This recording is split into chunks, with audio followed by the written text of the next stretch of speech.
Në rrethinat e Tiranës, gjatë viteve të turbullta të pas 90-s, nisi të formohej një fenomen i ri, një rrjet i errët që do të transformohej nga bandat lokale të lagjeve në një strukturë ndërkombëtare të krimit të organizuar. Kjo është historia e mafias shqiptare, një histori që fillon me rrëmujën e viteve të para të tranzicionit, ku ligji ishte i dobët, institucionet ishin në kolaps dhe arma ishte më e fuqishme se ligji.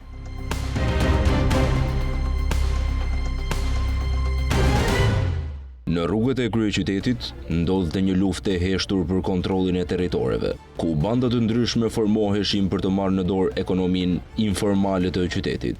Fillimisht, këto grupe ishin të vogla, të organizuara rreth lidhjeve fisnore ose shoqërore dhe merreshin me vepra të vogla kriminale, grabitje, zhvatje, kontrabandë të thjeshtë.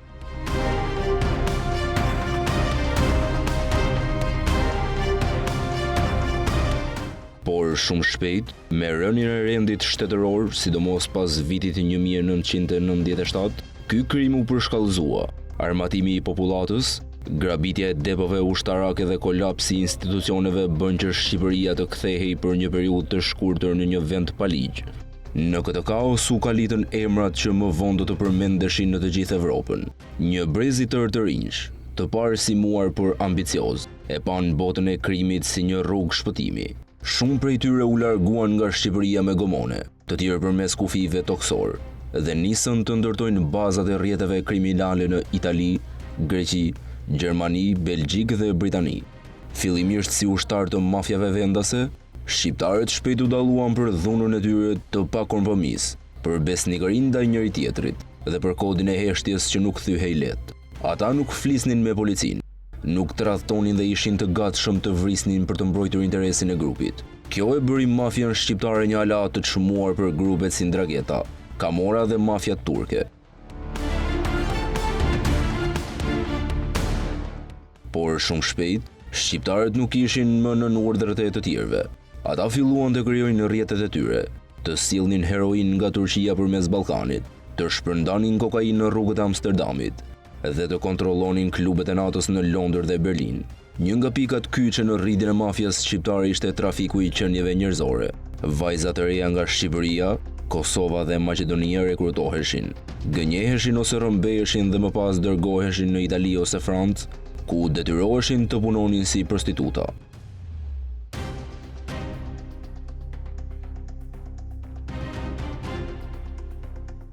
Fitimet ishin marramendëse, dhe një pjesë e mirë e këtyre parave investoheshin përsëri në armë, drogë dhe rrjete të mëdha. Shqiptarët nisën të njihen në qarqet kriminale evropiane si barbarët e rinj. Ishin më të dhunshëm se rivalet e tyre.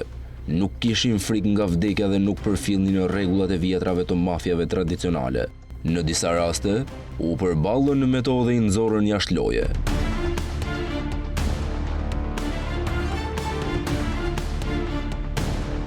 Në Belgjik, grupet shqiptare kontrollonin portin e Antwerpit, duke lejuar hyrjen e sasive të mëdha të kokainës që vinte nga Amerika Latine.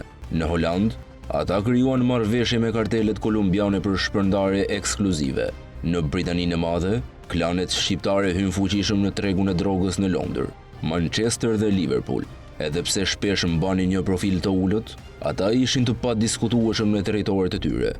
Në rast se dikush tentonte të hynte në zonat e tyre të kontrollit, dhuna ishte përgjigjja.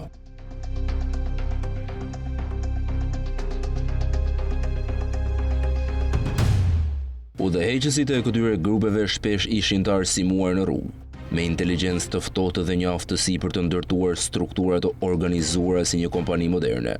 Kishin financier, shpërndarës, njerëz që pastronin parat, dhe madje dhe juriste, kontabilistë të korruptuar.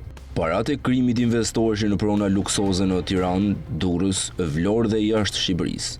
Shumë nga ndërtimet e mëdha që shihen sot janë të lidhura direkt ose indirekt me paratë të pista. Shumë prej tyre pastronin fitimet përmes kompanive fantazëm, bizneseve të ndërtimit, bareve apo restoranteve.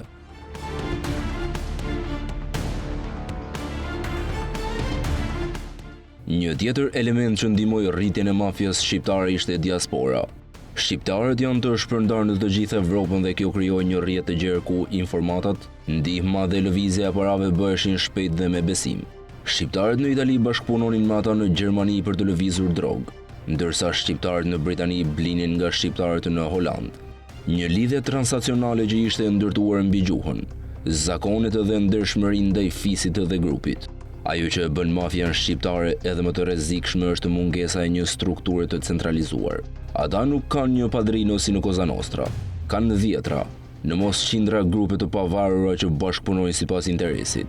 Kjo i bën të vështirë për të identifikuar dhe për të shkatërruar nga forcat e rendit. Në shumë raste, policitë evropiane kanë hasur në vështirësi për të infiltruar grupet shqiptare, pasi ato mbështeten tek rrjetet e ngushta familjare dhe nuk pranojnë antar të huaj.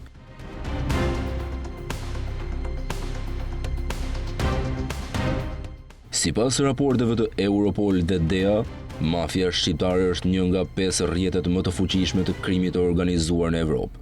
Ajo është e përfshirë në gjithçka: trafik droge, trafik armësh, pastrim parash, vrasje me pagesë, grabitje, mashtrime financiare dhe trafik njerëzish. Shumë prej drejtuesve të këtyre rrjeteve kanë lidhje me politikën dhe biznesin në Shqipëri, duke siguruar mbrojtje dhe informata. Kjo lidhje e errët mes krimit dhe politikës është një nga arsyet pse mafia shqiptare nuk është e zhdukur, por përkundrazi, është forcuar. Rasti i shumë të arratisurve që nga Shqipëria ishin shpallur në kërkim ndërkombëtar, por gëzonin jetesë luksoze në Dubai apo Stamboll, tregon se rrjetet kanë aftësinë të korruptojnë edhe sistemet e drejtësisë në vende të tjera. Në disa raste, drejtues të lartë të mafias shqiptare janë arrestuar dhe ekstraduar, por në shumicën e rasteve, grupi vijon të funksionojë pa ndërprerje. Ajo që nisi si një luftë mes bandave në rrugët e Tiranës, sot është kthyer në një imperum kriminal që sfidon kartelet më të mëdha të drogës në botë.